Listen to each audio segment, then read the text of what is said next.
Magandang araw mga kaibigan. Pag-usapan natin itong post ng GMA News 5 hours ago.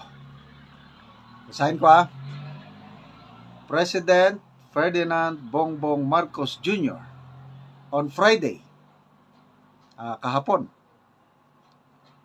ordered an increase in the subsistence allowance of military personnel of the Armed Forces of the Philippines. So, ito, mayroong GMA.network na article, title is Marcos increases military personnel subsistence allowance to 350 per day. Okay? Ito po, matagal ng pangako. Noong December pa ito ini-announce ni Speaker Martin Romualdez through a phone call kay General Browner. Kalat na kalat ang video na ito. Ngayon pa nagsalita ang Pangulo. Timing. Ang ganda ng timing, ano? Dapat sana, kasi ang sabi ng speaker is, approved na ito. Ratified na. Tell our troops, we support them. We will do everything we can to increase their morale. We support our troops. So, ako personally natutuwa nung December kasi malaking bagay yung increase na yun, 150 per day na pagkain mo, hindi na magkasya yun. At least yung ginawang 350 medyo mabusog na ng kaunti ang sundalo. Kasi yung 150 per day, hindi ka mabubusog yan, 50 pesos per meal. Kawawa ang sundalo. Kaya ang daming natuwa. Kaya lang problema, January, walang increase na dumating. Pebrero, walang increase. Magmamarso na lang. Ngayon pa, ang timing, ito, alam nyo naman yung nangyari. So, ganda ng timing, So, mayroong pinirmahan na nito, executive order. So, in a way, ako natutuwa para sa ating mga sundalo na finally matatanggap na nila ang deserve nila na increase. So, meron na silang, anong tawag doon? Refund. Kasi 200 per day times 30. Mga 6,000. 6,000 nung January, 6,000 nung mga 18,000 ang kanilang matutuwa ang mga sundalo natin dyan. Okay. So dito naman, reaksyon ng mga tao. People who reacted. Palagi akong nakatingin dito sa people who reacted. 59,000 people who reacted. 55 tumatawa. Anong ibig sabihin? There is something fishy about the timing. Alam nyo na, wag na nating ano yung timing, bakit ngayon pa nila isa sa katuparan. Tapos 896 galit. Ang nag-like lang is 2,400. Yun po ang reaksyon ng taong bayan. Then comments.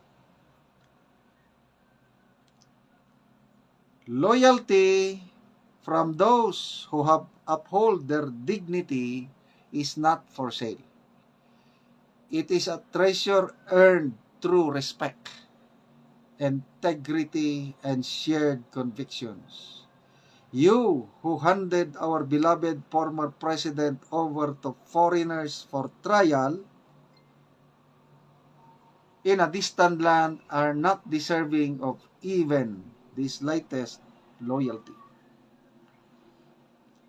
Wency Alidon, 350 for buying the dignity, shame. Denden Rose, Marcos are now seeing the impact of their wrong political move. They are making Duterte more popular and touch the hearts of Filipino majority. Min, Jill Bin, nice tactic. Ha ha ha, increase the salary of men in uniform in times that the Philippines is now divided to obtain more favor and loyalty. Alps John, how insulting to the men in uniform. Joy Pilayo Sugon, money might speak, but it can't overshadow the damage you've done for the Filipino integrity. Saira Veralio, increase para makuha pulso ng AFP. Jero Noya Baksarpa, you are just trying to do everything so that their loyalty will be yours. Reginald Singayaw, to ease the burden. Sahara Ebardom, shame on this government. Rana Nika Kiban, wow, buying their dignity. Fred Rodriguez Hobiliano, AFP is not for sale. So, yun po ang mga comments. At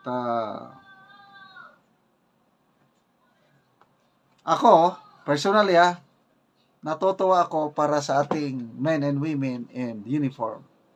Deserve nila ito dahil kailangan nila ng increase sa subsistence allowance. Yung timing, bahala na ang taong bayan na maghusga kung bakit ngayon lang. Basta sa wakas, dumating na ang matagal na inaasam ng ating mga sundalo na ma-increase ang kanilang daily food allowance. Okay?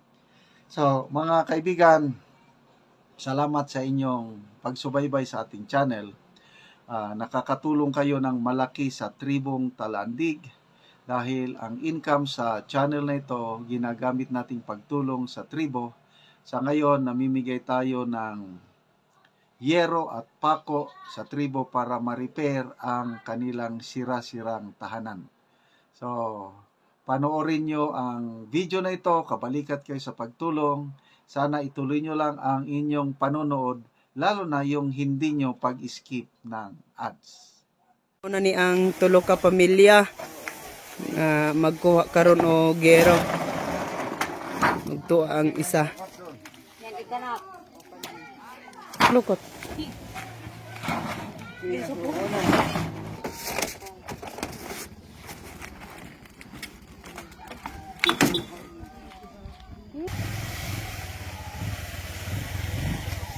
So kagahapon na apay nagkuha diri nga yero. Duha to ka pamilya, so karon tulo karong buntaga ang nagkuha na pod. Ug karon mao na ni ang ilang nakuha nga lansang kini.